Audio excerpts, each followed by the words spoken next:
It's July 2nd, 2017, and this is the Fancy Ramen Podcast. I'm Neil. I'm Cuki. And Lizzie. I'm Rae. And I'm Scott. So first off, welcome to the podcast, Rae.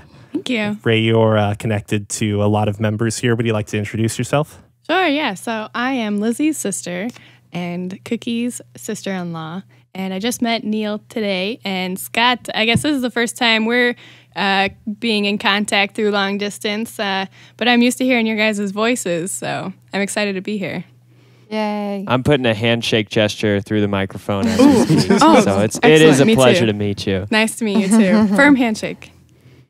So before we started recording, you talked about having a 100% less Neil episode, and it almost happened today. Hey, Scott, do you want to hear something funny? I sure do. So you know how Neil is pretty much invincible when it comes to lots of things, right? And he's not fragile at all. Wait, I did not know that. I figured Neil was probably neutral in his fragility compared to most people, or more fragile. Well, I'm going to go with more fragile now, as he had to go to Super Weenie Hut Jr. today after Tiff tried to kill him because she wanted to ride the dreaded teacups. it wasn't the teacups. Oh, it was the tilt-a-whirl. Close enough. Can you not handle the teacups, Neil? I've never tried the official teacups ride, but it was not good after I did the tilt-a-whirl. I think I had to sit at a picnic table for at least 10 minutes. Oh, wow. She had to give me water, rub my shoulder, pat my back. Then we proceeded to drive home, in which we had to make an emergency parking stop at the Runza Drive-Thru, and I left a present outside. Oh, God. Oh, no. And a guy proceeded to wonder what we were doing, parked kind of in line but not in line, and proceeded to drive around us as it was happening. God. Oh, God. I like to give credit to him, though, because he did continue into the Runza line. Didn't spoil his appetite. Oh, Runzas, yeah. Delicious. They're a thing. They're amazing. They're fantastic. They're fantastic if you're from Nebraska. Homemade Runzas are better. Yeah, they're all right if you're from anywhere else. A quick aside, there is a place here in town called Local. I don't know if you guys have heard of it, but there's 2 or 3 in Omaha now, I think. And they make a homemade Runza. They call it something different, but it's really good. I'm going to give the floor to all of you, though. We're going to start off with some corrections. Oh, yeah, that'd probably be good. You know, we do have a docket now. So let's start off with some corrections. I, as in Neil, did misspeak about the Steam Summer Sale. Each day of the sale, new discounts are featured, but from what Neil gathers now, the sale list is not adding new sales each day. That's the case. That is the case. And a big thank you goes out to Brent from Grand Island, Nebraska. Our podcast feed was only showing the last 10 episodes of the podcast. That should now be a thing of the past as of the upload of this particular podcast, when it will be showing 11.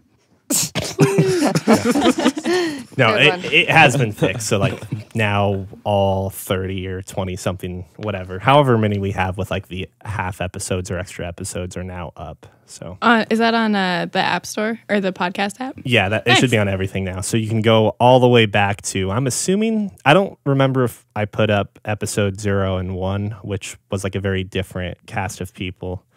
It was definitely 100% less Scott. It was the AAA team, and now we're to the major leagues. I like that. I'm glad we got brought up to your level, Scott.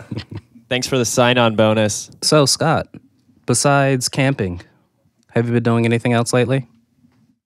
I floated down a river yesterday. Oh, we want to do that. It's pretty sweet. The water's actually, clean enough here to just hop in a river and start floating downstream. Yeah. No worries about just syringes floating in the Missouri out here. Really? I thought that was part of the joy, the fun of doing it. Dodging them. Great, you don't have AIDS. And our rivers You win. stink. They're super smelly. But yeah, I've just been doing my usual outdoorsman activities. Actually, now that I think about it, I have stayed pretty active around town this week. I went to a Latte Art Throwdown a couple days ago, and I went to a concert. Are you a hipster? Is that a question? If I tell you what band I went to see, you'll probably decide for yourself. So I'm going to keep it a secret. What is it, Deer Hunter? No, but I'm actually really glad that you like Deer Hunter. Who said I like Deer Hunter? Oh, I just kind of assumed so since they're good. Yeah, I won't say that half my repertoire of songs I play on bass guitar come from a Deer Hunter album. Seriously? Yeah, not kidding. It's mostly the XX and Deer Hunter that I like to play, and Vampire Weekend. I can respect that. Yeah. Neil's kind of judging a little bit. I play a little Strokes too. Trunk rock. Okay. Real impressive. Now you're judging. So, I can honestly say that I'll never have to buy an Oculus Rift ever. Maybe, depending on when something comes out. I've gotten just as far as to know that the Knuckle is real. There are pictures and videos of developers actually using it and holding it. So for anyone who doesn't know, the HTC Vive unfortunately doesn't have it can't tell where your fingers are at. So Valve, in conjunction with a few other people, probably, maybe, I'm not going to fact check any of this, they have gotten together and started developing a new set of controllers that have individual buttons for pretty much each of your fingers so you can do all the gestures. And with that, they're also hoping to be able to run everything with the things that are just strictly exclusive to Oculus, to the Oculus Touch. And I know how much we love hearing about Palmer Luckey. He's actually donated money to the company that created Revive. So he's donating money to hacking. Wow. I don't know what to think of that. He's doing something good for a change, okay?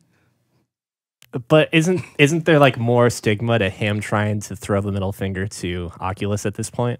Probably, but he's helping me out. He's not the developer we want, but the developer we deserve. I don't think that's something you actually want to say. I mean, I'm sorry. I meant to say not the developer we need, but the developer we deserve. yeah, man. So I looked at the Knuckle. Is it just going to be referred to as the Knuckle or the Knuckle controller, or? I think it's just going to be the Knuckle for now. I thought they were going to call it the Sonic 3 and Knuckle. It looks like a good controller. The fact, too, that it grips around your hand so you can let go of the entire thing and still have it attached seems pretty genius. Because even the Oculus Touch, am I wrong in thinking that the Touch, you have to hold on to the controller still? If you let go of the Touch, you have let go of the Touch. Okay. It's gone. Right. So that's exciting. Is there a price on it? It's not even ready for anybody. Okay, so I think it's still an early prototype. They're in beta testing for developers right now. So only specific hand-picked developers are getting Knuckles to even touch. Pun included. Intended, I guess. In other news, it finally happened. The update to Diablo. We've got the Necromancer. Yay. Have all your dreams come true? I mean, I don't even play Diablo, and I think that's a pretty cool thing. I only have one bone to pick about it, and this is coming from a non-Diablo player, but when I was looking at the patch notes, it seemed like a lot of the content that came out with the release of the Necromancer character was actually free. So, granted, I think it's really cool that they're updating their game with more free stuff, but the $15 charge for the Necromancer character doesn't seem as worth it. But it's easily justified, I guess, because they did something very nice for their player base, for the player base that is not going to be buying the Necromancer. So I don't know. I'm kind of torn on it, but I think overall it's pretty cool. I guess I didn't even read the patch notes. Was the extra area not free? I mean, was the extra area free? I don't know anything about Diablo 3, so I can't tell you the specifics, but it seemed like there was a lot of free shit. Well, I'm going to pull up the patch notes while we get some hot takes from our special guest. Well, Lizzie and I were checking out the Necromancers a little bit earlier. I really liked the character overall. I thought she had some good attacks and she's pretty useful. But I did notice one kind of funky thing. The first two passives that you unlock have to do with consuming corpses. The first one is increasing movement speed, and the second one is generating health globes. And then, but you don't unlock that skill. You can't consume corpses until later. After which you was unlock kind of other funky. passives. Yeah. I But didn't notice that last time. But I don't think I looked at my passives until later. yeah. Yeah, because we were power leveling me. So Yeah, which is fantastic. I got a little afraid, when I started at level 1 and Lizzie was at 176. But yeah, because once you reach level 70, then you have Paragon levels. So that was my Paragon level. After playing for, like an hour, though, I was up to at least level 20. So I wish I could play that all the time. Just 20 levels in an hour. I know. That's great. I know. But yeah, I think the Necromancer is pretty good. Like, I think you could stand alone and do pretty well against some of the harder enemies because some of the attacks you have also heal you. So that's nice. Yeah, and generating skeleton armies and stuff is pretty handy to keep your distance from the enemies and stuff. Normally, I like to play the cleric, but this one I like is a little more attack-based. Is that the shield guy? No, the shield guy's the Templar. No. What is it? We always forget his name. The Guardian? Paladin? No, I think it's the Guardian. Which he was my favorite initially, but I don't know. No, I'm not sure. But when he was after level 70, when we maxed him out, he seemed weaker than like the wizard and stuff. So, but like in the beginning of the game, he's really strong. It's funny. I think I've only ever actually played like the first hour and a half of that game because every time I like go to play past that, something happens. Like, got a different PS4. Oh, lost my PSN. Got to start over. Yeah, we've played that story so many times. It's like, oh, escape the story. So now we try and just do all the extra stuff, adventure mode or whatever. So, class we're thinking of, Crusader. Crusader. You're probably thinking of Monk. Oh, yep, that's right. Yep. Oh, yeah. One has a beard and no hair on top of his head. Correct. I don't know anything about the Crusader. Shield bash. That's all you need to know. I love that move. Coming from someone that has never played a Diablo game, I guess I've maybe played Diablo when I was like 5 or 6 or something. Wow. So I don't know what I was doing back then, obviously. But does Diablo have a sense of aggro? Like, so your tank characters will draw enemy attention more than like your damage dealers and so forth? They kind of have moves where they can draw the enemies. But do you think that if you do more damage to the enemies, they draw towards you, Cookie? I haven't noticed that. No, you got to play it smart. Yeah. So yes, there is a aggro. So the element to tankier, the tankier characters usually have like their shouts and shouts, threats. And like some other characters, like the wizard and witch doctor, have a fear factor that makes the enemies run away. Oh, which alerts more enemies. Oh, no, it just gets them away from you. So, like, because they're further distance characters, so. So with the Necromancer, is the Necromancer capable of... I'm assuming part of being a Necromancer is raising the dead. Will your undead army draw the aggro from enemies at that point then? Oh, yeah. That's the nice thing about pets is they distract the enemies. So, like... I don't know. It's nice. Did you just refer to a dead corpse that you raised from the dead as your pet? That's the typical term, I would say, people normally for use dead corpses. For any type of game where like a ranger character would have pets that distract the enemies and He's totally just screwing with you, Lizzie. I know. But yes, I did call it that. I felt like the Necromancer, though, it wasn't only like a far range character. Like, Right. You could be pretty close. Play either way. Yeah, you could be close range too. But yeah, the pets are nice for those longer attacks. Yeah. When there's a ton of enemies. I've got a couple of different ideas for a couple of different builds for the Necromancer. Right. There's different things. Currently, until I get my Necromancer up to level 70, I'm going with my long range build an army. So as of right now, on a normal day, I've got 28 pets on screen, just doing things. Although, so another strange thing that I noticed was, I don't know when I unlocked the skeleton army, but suddenly they just started following me. And I didn't have any spells for them or anything. I was like, oh, okay, these 5 skeletons are following me around. But you can raise mages, which are like ghosts, which is pretty cool. And then you can have your skeletons and then your mages. And after you do unlock that devour spell, you can just summon like 1,000,000 of them. It's pretty great. And devour is a spell that you devour corpses on the ground to replenish your mana. So I use a combination of that to continue to have mana, to summoning mages that drop bodies. Yeah, when they expire. That devour more, and then once my mana's all the way up and I've got enough mages, I'll start resurrecting those corpses that are on the ground. So is the necromancer also a necro-cannibal? Yes. Yeah.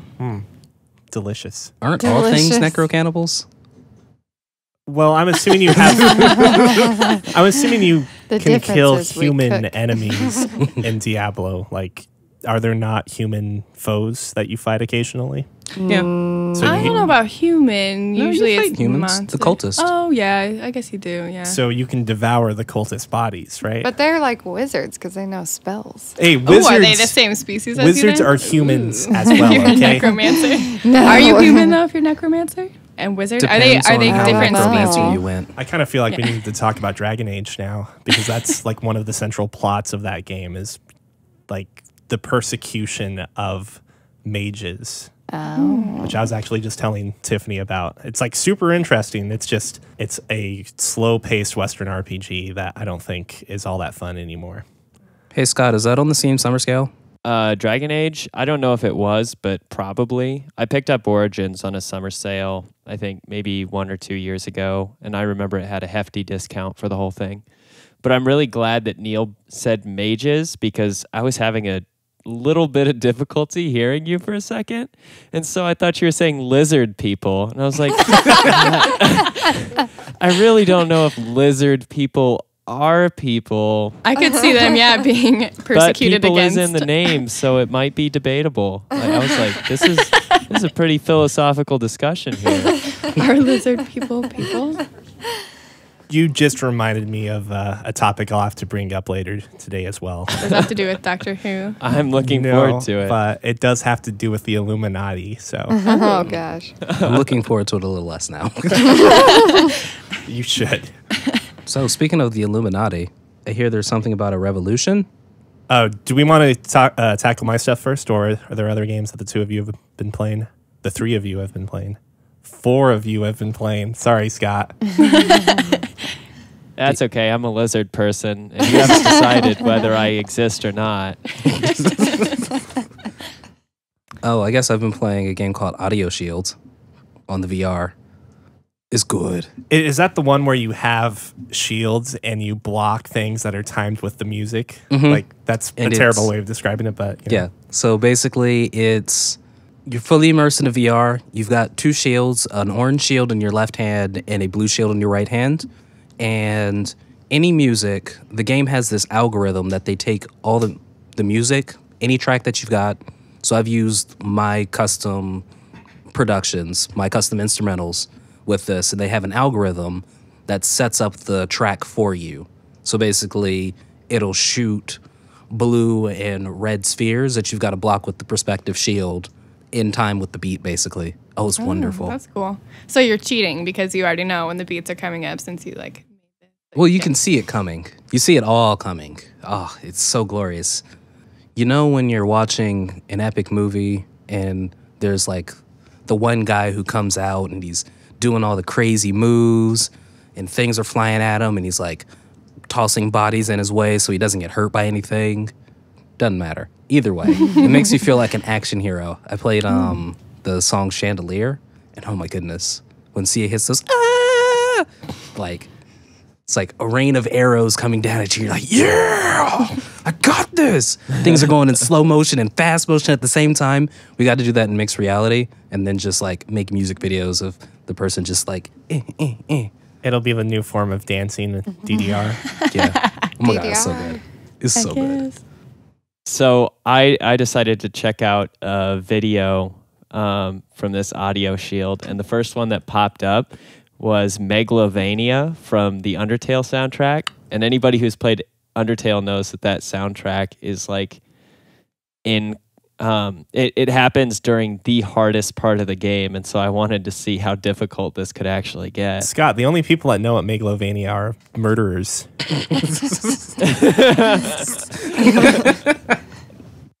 Just because I didn't play the game the violent way doesn't mean I didn't look up the videos on how to do it. I had to watch some guy do 100% like no damage run on it, which was still kind of blows my mind. But this game does look super sweet, Cookie. And this guy's got a video when he's doing it too, that he's like, you can see both his headset view and you can also see like the view of him moving. And you can kind of see that like his whole body kind of gets a rhythm into it. Maybe this is the new implementation of like the Wii Fit. You know, now you can dance into your VR headset. Cookie does Will it call bother it you? working out. Feel awesome. I as Lizzie put, I do call it working out. I'm just like, I'm gonna get a few songs in, and I will sweat my little titties off. So Yeah, do you like it? if you put on like a sweatband and gym clothes, you can, trick your wife when she comes home that you went to the gym. She knows me too well. Yeah. Is it gonna be like the Wii Fit and bother you every like 2 days? Be like, you haven't been playing. Nah, man. You haven't listened to music in a while. What's wrong with you? He doesn't listen to music. That's sad. Lazy. So do you like it better than Super Hot? It's a different game than Super Hot. Okay. I was just curious. Yeah, that's all I can say about that. It's a different Super game. Hot's a little bit of a workout too, though, isn't it? If you're playing it for long enough, yeah. Yeah. It's more of a zen workout because you can't move Right. until Yeah, you're ready. balance. You're and absolutely stuff. right. You have to stay completely still so you can plan out things. And if you're not good, you have to stand still a very long time. Besides that, I've been pseudo playing a game that our silent executive producer is now playing. It's a roguelike. It's called GoNNER. GoNNER. GoNNER. Am I going to have Microsoft Sam pronounce it correctly? GoNNER.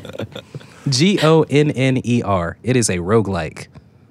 It's a Wait, goner, obviously, right? That's Sure. what I would think. Like, you're a goner. yeah. well, you Isn't are it- That's dead. with one N though, goner. Is it? Maybe you just have to emphasize the N harder. Goner. Goner. Goner. Goner. GoNNER. They capitalized the N and then the R in near, but I don't know if there's actually any sense behind that besides it looks good. It's because they're shitty at English because they're Japanese. But been playing that. It's a roguelike, 2D. It's got shooter elements to it. I don't have much on it. I've yet to beat the first boss. The very little bit I've seen, does it kind of remind you of Risk of Rain? Never played Risk of Rain. Sorry. It's okay. Kinda is Okay. the official word. Yeah, kind of. It's just that like when you bring up shooter elements and I see it side scrolling and pixel based and fast-ish movement, like kind of reminds me of that. Besides, I don't have much to say about it because, like I said, I've been stuck on the first boss as our executive producer knows why now. Does it remind you of Mario? That sounded like a side scroller shooter. I mean, when you have the fireball power. Nope, but I will tell you what's going to remind me of Mario. XCOM. Oh God. I'm so excited for the damn game, okay? Sorry, there's a Mario Rabbids game. We're ignoring the Rabbids part, but it's a tactical fighting. It's a tactical game. Tactical What fighting. do you mean by tactical, like Super Smash? No, I mean like tactical, like 3X. There's no strategy in Smash. Come on. Button mash. Pick favorite character. Slam. Listen to Space Jam.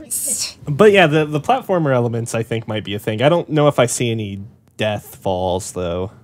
What I do notice is that the outline, like your background, is basically these crudely drawn lines. And it seems like they will disappear when no one is near that area. So if there aren't enemies and you're not by a specific area, it'll be completely dark or close to dark. So it might be hard to tell whether or not there is a platform to jump to if you're not there. Correct. But I haven't seen any like pitfalls. Yeah. But once again, stuck at the first boss. So who knows what this game's got going on for it. You might not finish this game. I won't finish this game. He hardly finishes games. Man, I've been doing so good. I had to take a couple of tests.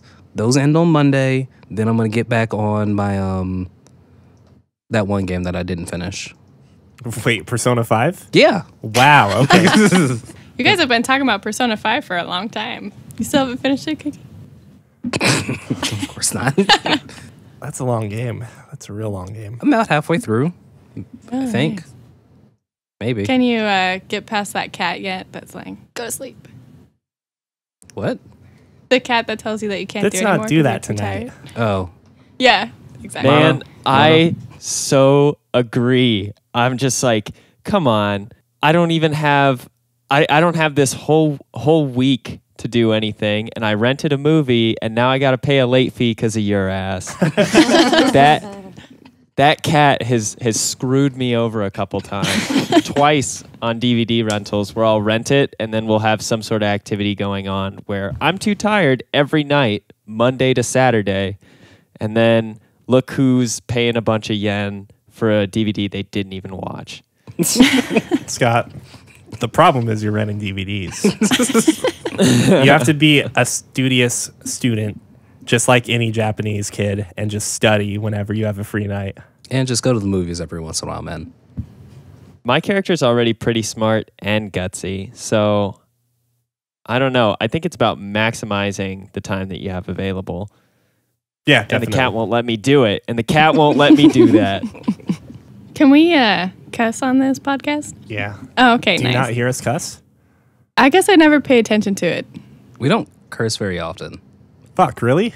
Yeah. I'll say it I was every going to once in a say, while. you two don't curse very often. I guess that's true. I I think feel like have noticed I that curse Scott more often than does. I intend to. It's the lack of hair. Jesus. Wow. Reduces inhibitions. We haven't made any hair jokes until just recently. Like E3 was the spring of hair jokes to come in. I'm angry about a lot of things, but Cuki realized that all of those things are just missing from the top of my head.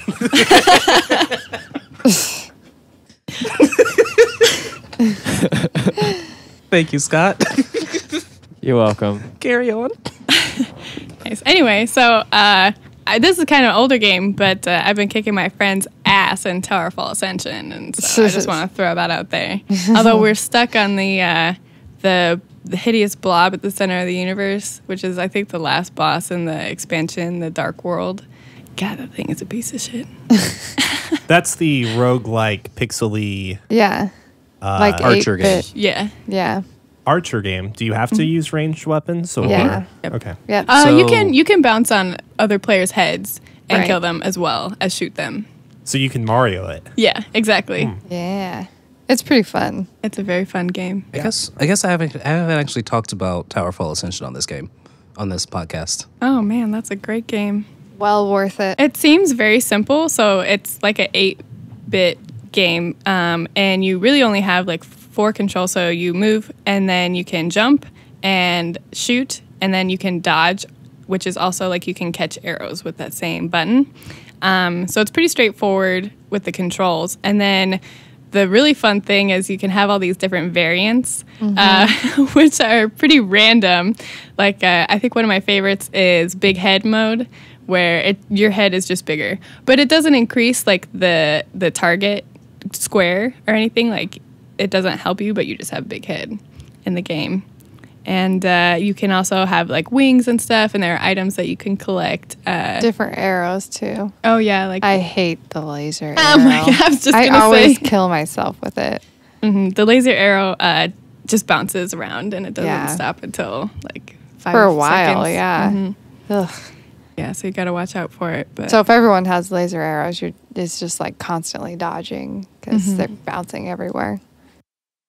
Do you just yell simple geometry right before you fire it? yeah, exactly. You can kill yourself real easily with So that. it doesn't end up stopping until it hits a target of some sort. It can time out. Yeah. Stops after a certain amount of time, but I don't know what time that is. So with this game, you could set it up for when you're playing multiplayer. You can set it up with different variants.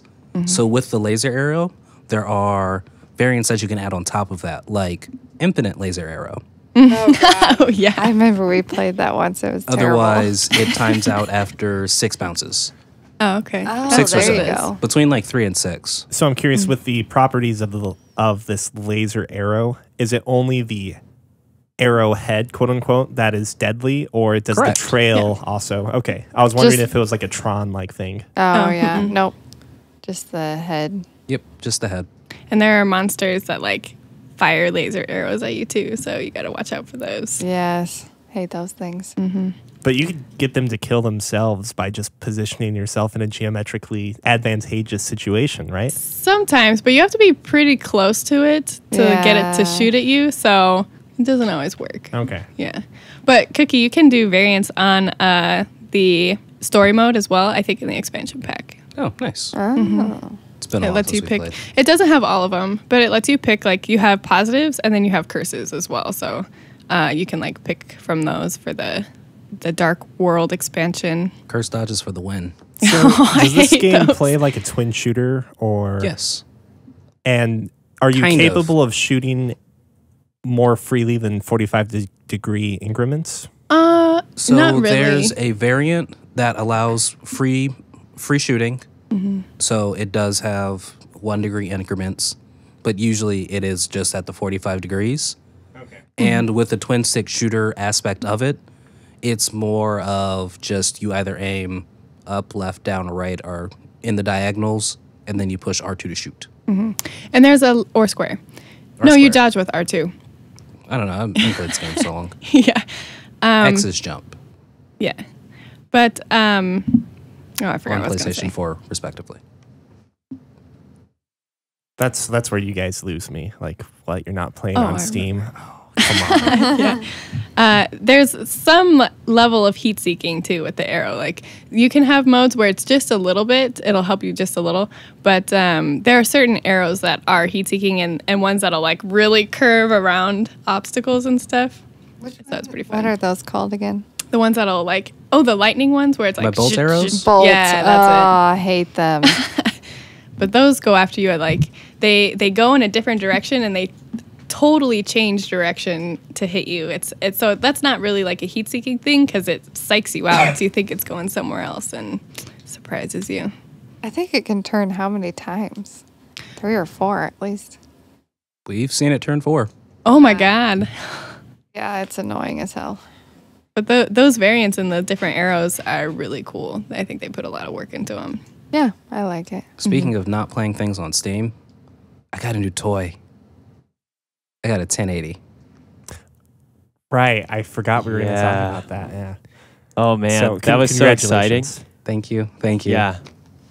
Thank you. So did you pick up the 1080 specifically because the 1070 and 1060 were like, Just as much, okay, yeah, if not more expensive? Yes. because of ether mining? Yes, because I of was ether wondering if mining. you were picking it up just so you could be better than Neil and I. Just, I thought that's what you did with like high-end PC parts, is you bought them and then you just lorded it over your friends and played and then you just play Minesweeper and you waste it. Pretty much. But yeah, so I ended up kind of pulling the trigger because I was like, okay, I can see how much these graphics cards are costing because of the ether. Is it what are they mining nowadays? Ether. They're mining ether nowadays? Yeah. Yeah. Kiefer Sutherland. That's what Tiff said. So yeah, so the Bitcoin miners are no longer mining Bitcoins. They're mining ether now, and apparently it's making them some money. So they bought in all the 1070s, the 980s, the 980 Ti's, the 1060s. You can barely find 1050s. It's making them hypothetical money, I think, right now. It's making them hypothetical money. Saw a 1070 online. It was $600. Yeah, things are dumb. I got a 1080 for $550. That's not bad, right? No, that's actually really good. How much is a 1080 Ti? I found one for $650 online versus in person. Right, So I'm not right. finding 1080s like cheap online. But like I was looking at Best Buy the other day and I was like, oh, they still have like MSRP rating, like prices for things.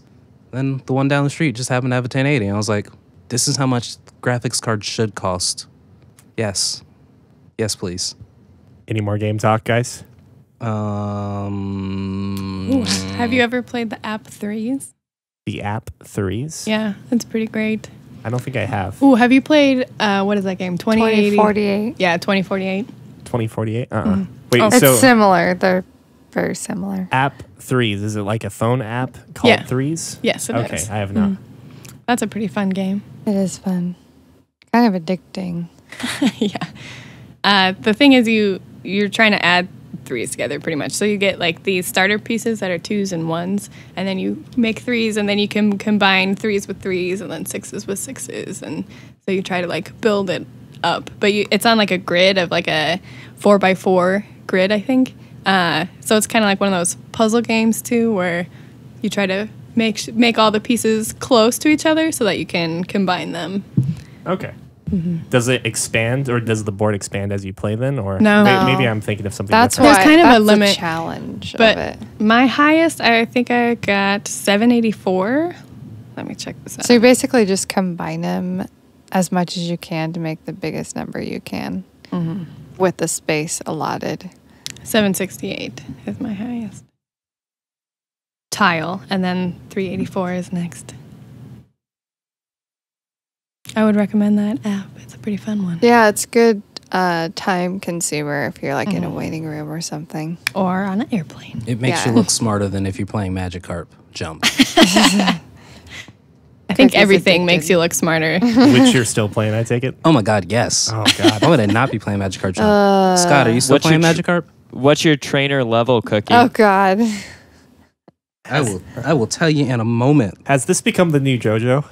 The new JoJo. Oh, that Magikarp will make it into every episode? Yeah. Yeah, probably. Well, until I stop playing Magikarp while we're recording, it will. Don't worry, Cookie's doing it too. I'm level 44, Scott. I'm level 44. Oh, I'm 49. Oh, Scott passed me. I need to get my Magikarp up. Aw. Have you got a gray one yet? A gray one? Yeah, I have. And a purple one, too. I've I only gotten get two purple purples. ones. I only get purples now. Speaking of shitty games, I've got one for you.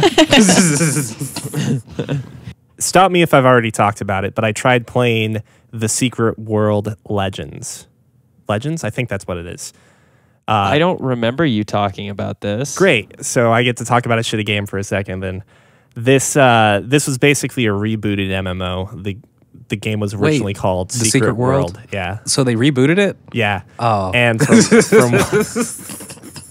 from what I gather, I'm sorry. not much has actually changed. They definitely made it more approachable, and it's no longer like a really shitty WoW clone. Not to say I know what that is, since I haven't played WoW, mind you. So yeah, let me preface this by saying I'm not really an MMO person anymore, or really have been, I guess. But what this game offered was like an interesting story-oriented experience, is what it basically said, in which you join one of three world groups. One is the Illuminati, the lizard people, yes. The other one is like some, I don't even know. It's some group in Asia which is supposed to fight off evil. And then the third would be the Templars, straight out of Assassin's Creed. But what? Templars for life. So you played as a Templar, I take it? Yeah, it was a Templar. For the original. Like 8 year, 10 year, 12? It a while may ago. very well have been. And like just as a whole, the game seems pretty interesting in terms of like the premise or the story, but the execution of it's pretty weak. It's a shit fest. Yeah, it wasn't so good back in the day either. The graphics are kind of aged in a way. Like I doubt they've really changed much. So, it looks kind of like you're playing a BioWare game from like 10 years ago. Like, oh, is this like the same engine they used in Jade Empire? And Maybe. Andromeda? No, Andromeda's eye-bogglingness or whatever you want to call it was amazing. I want to pick up that game at some point in time, but one of these days.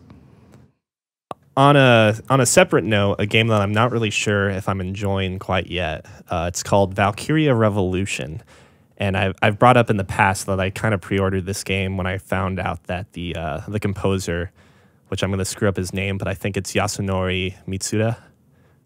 Sounds Asian enough. Yeah. Shinigami Tensei? Yes, exactly. He's the guy who's best known for Chrono Trigger, and I kind of, expected the music to be showcased a little better because of that, but I immediately found how much I missed Persona 5's sound editing, because every time an interesting track seemed to come in during a cutscene in this game, it would dip down and then the voices would come over. And when you play Persona 5, the music hardly drops, if at all. And the voices are mixed in a way, as well as the music, that when you hear a voice come in, you can't, like, you can hear the voice. You can distinguish that between the music perfectly fine. As a whole, like, I kind of expected this game to maybe be a little darker than the main series of Valkyria Chronicles, which, by the way, this is a spin-off, so you don't have to know anything about the Valkyria Chronicles series, aside from maybe some common things like, what's a Valkyria? And other shit like that. I own and have played at least a couple levels of Valkyria Chronicles, and I don't know what a Valkyria is. Can you enlighten me quickly? Yeah, Scott, did you ever get to the anime part? I didn't. No, I was still on like World War II, run your tank through town kind of thing. Yeah, so basically what happens is once you get far enough in that game, you end up running into a blue-haired lady that uses like a sword or a lance, and it turns out that she's basically 50 tanks in terms of strength. It's very much like this war game where everyone uses rifles just became, hey, check out this person with a sword that shoots laser swords. Oh, no. You said Magikarp Jump was a dumb game. The thing, though, is that Valkyria Chronicles it had a really, really cool battle system that was a tactical RPG. So think Fire Emblem in a weird way, except the movement's completely free. I won't disagree, because I bought the game just to try that out. The 3D movement, but it's still sort of turn-based. It was really wonderful. I did like that. Yeah, it's cool, but that game, much like this one, lets you down in the regards to like how the game doesn't take war seriously. Like Valkyria Chronicles is basically a playoff on World War II. And there's even like a Jewish metaphor there as well, or simile. And yet, like, it can't help but keep playing romantic, or not romantic, but like slice of life comedy scenes. And everyone's pretty much hunky-dory throughout all the persecution and stuff. Whereas in Valkyria Revolution, they've gotten rid of that battle system, and now it's more of like an action RPG where you run around and hit people with swords. Along with that, the cutscenes seem to take up the majority of the game so far. Like, I think I've maybe played a combined total of like 30 minutes in game, and I've watched maybe 2 hours of cutscenes. I can probably beat this game. It's Metal Gear Solid 4. Yeah, basically. And maybe it lets off a little more as you get further into the game, but like right now, I don't know if there's an end in sight. And the only thing that makes me curious about playing it more is that while the majority of the characters that are like good, quote unquote, all are treating everything way too lightly, the main 5 protagonists, you're introduced to them as being traitors.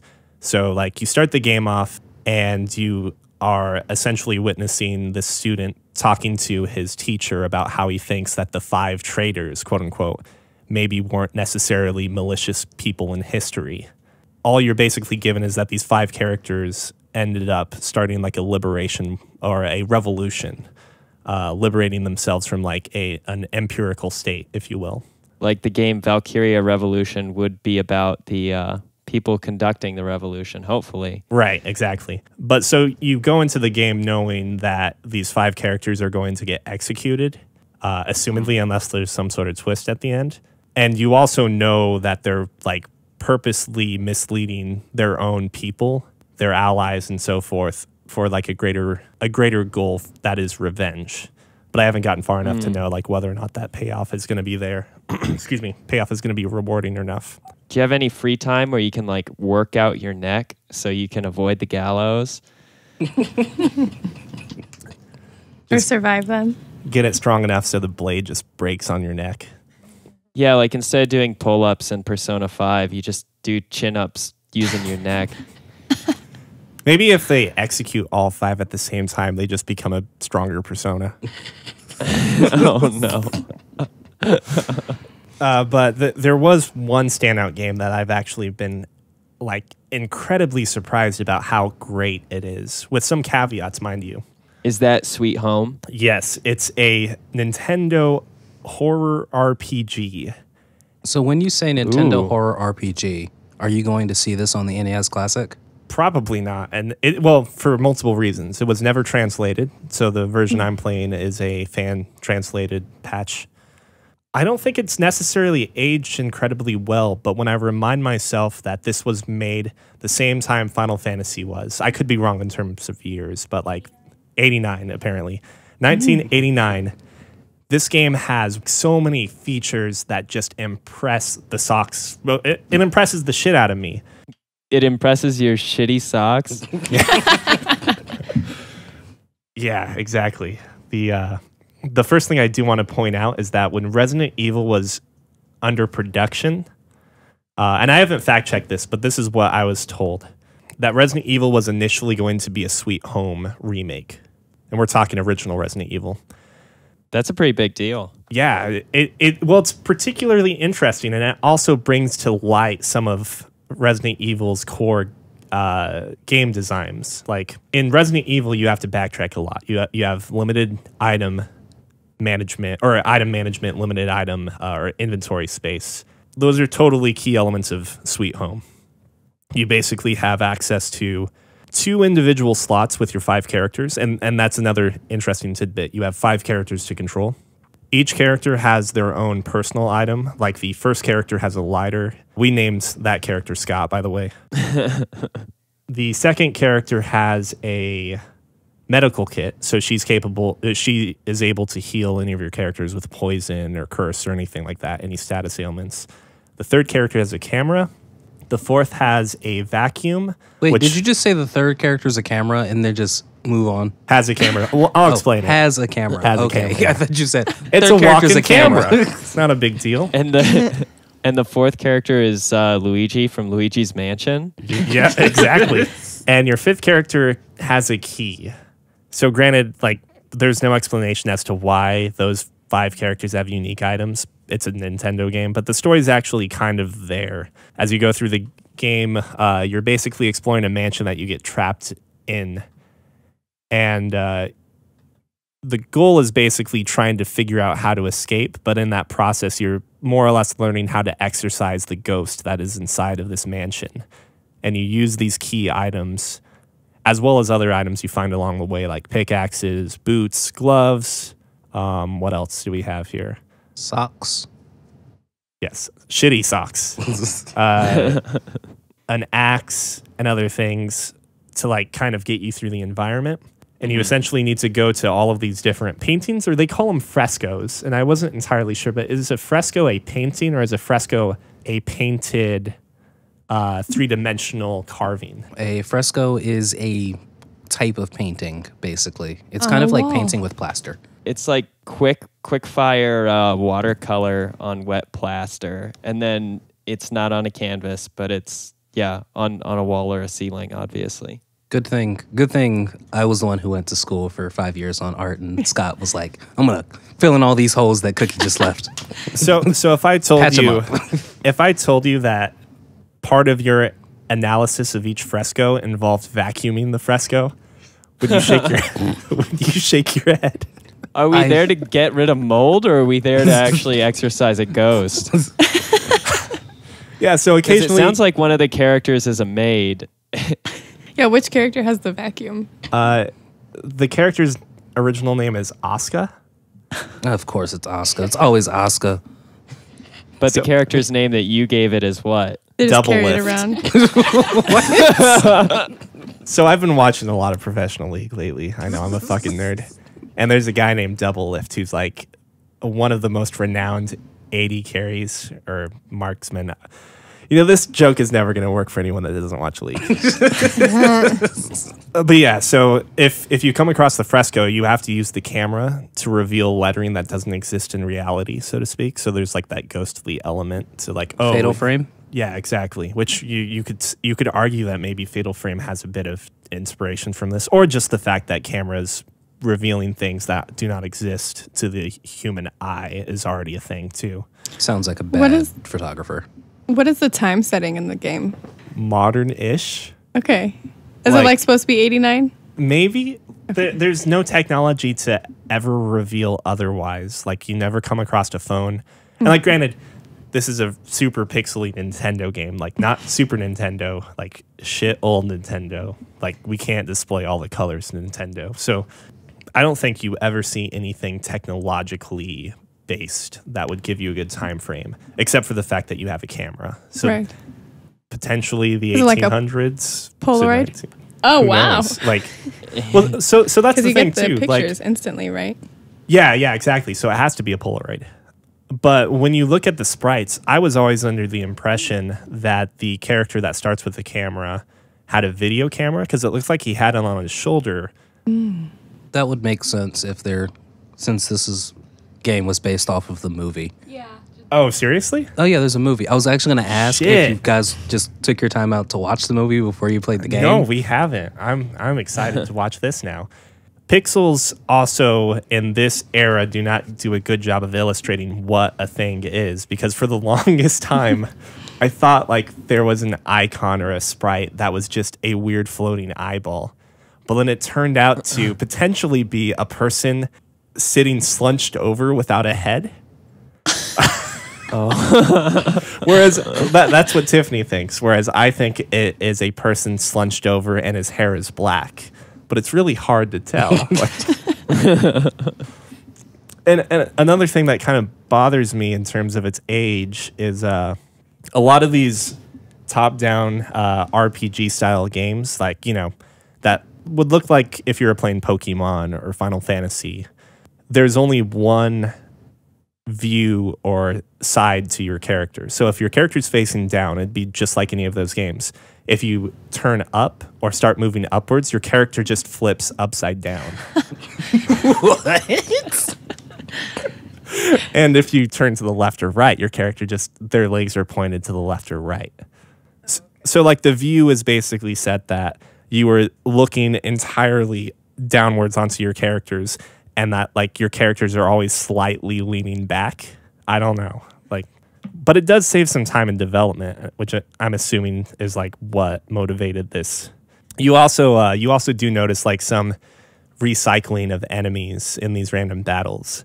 Like aside from things like, okay, there's a dog, and then this orange dog becomes a gray dog later on, and now it's stronger, and they call it a wolf. There's one enemy that is called, is it first called a ghoul? Okay, so it's like this kind of hideous looking zombie green thing.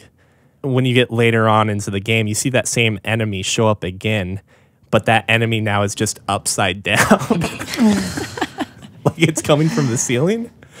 But in particular, though, I did want to bring up this game because there's a lot of awesome things that it brings out, like using items to the environment, being able to switch between characters, having characters get stuck in traps, and then using other characters to go and save that one.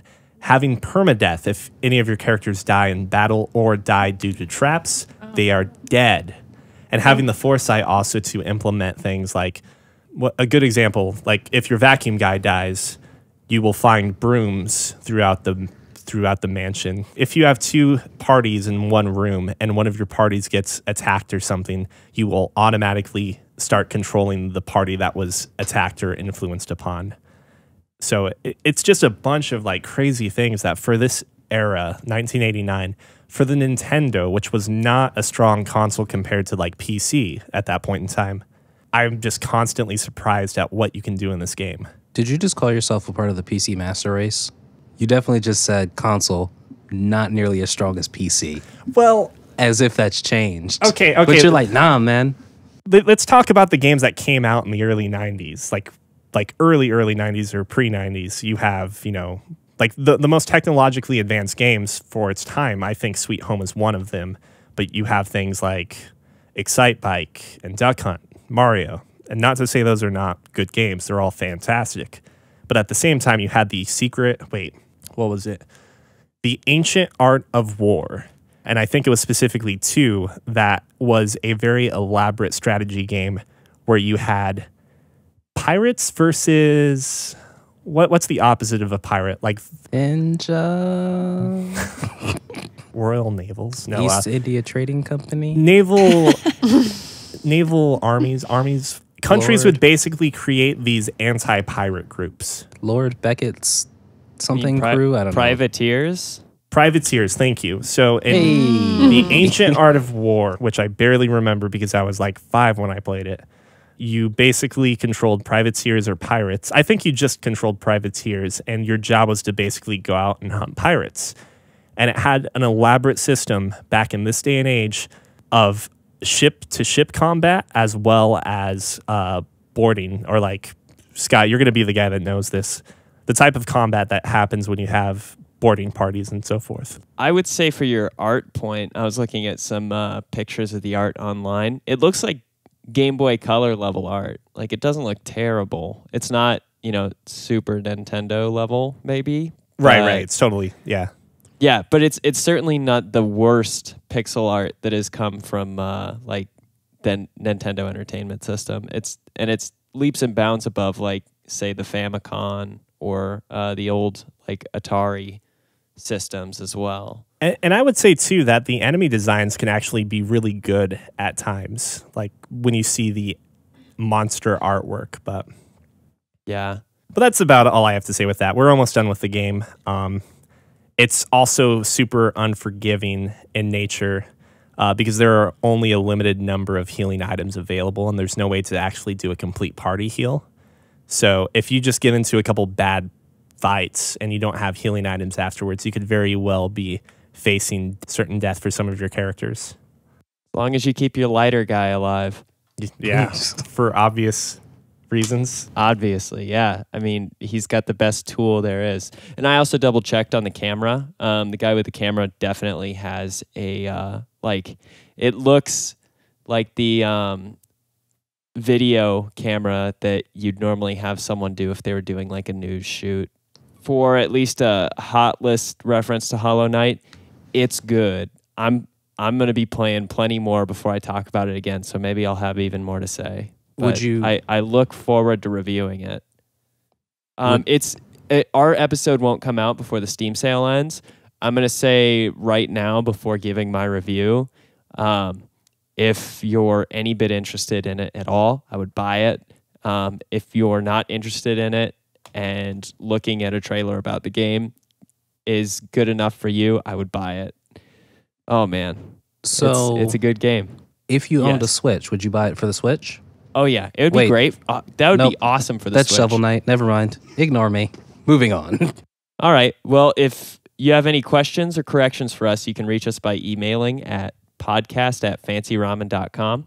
Or if you're watching on YouTube, please leave us a comment below. If you're enjoying the show, tell a friend. Word of mouth is the only way we grow in listeners. You can also subscribe to us with your favorite podcast app or on YouTube and stay up to date with our latest content. If you guys want to do all of us a big favor on the Fancy Ramen team, go ahead and leave a review on the iTunes podcast. That's going to boost us up and get us that good notoriety for later.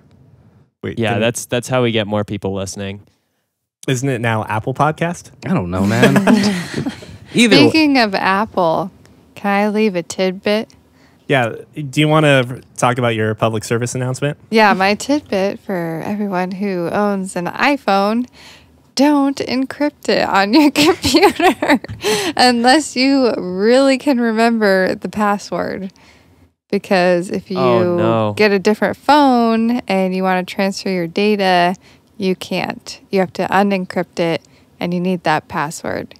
And Apple will not let you reset There's that password. no way Can't to recover it at all. So either remember that password or don't encrypt it. Or get a Mac. I don't think that would help at that point. It's got nothing to do with that. Oh, I It's- don't encrypt mine on my Mac. It's like an stay with option you iPhone can do. at that point, I and guess.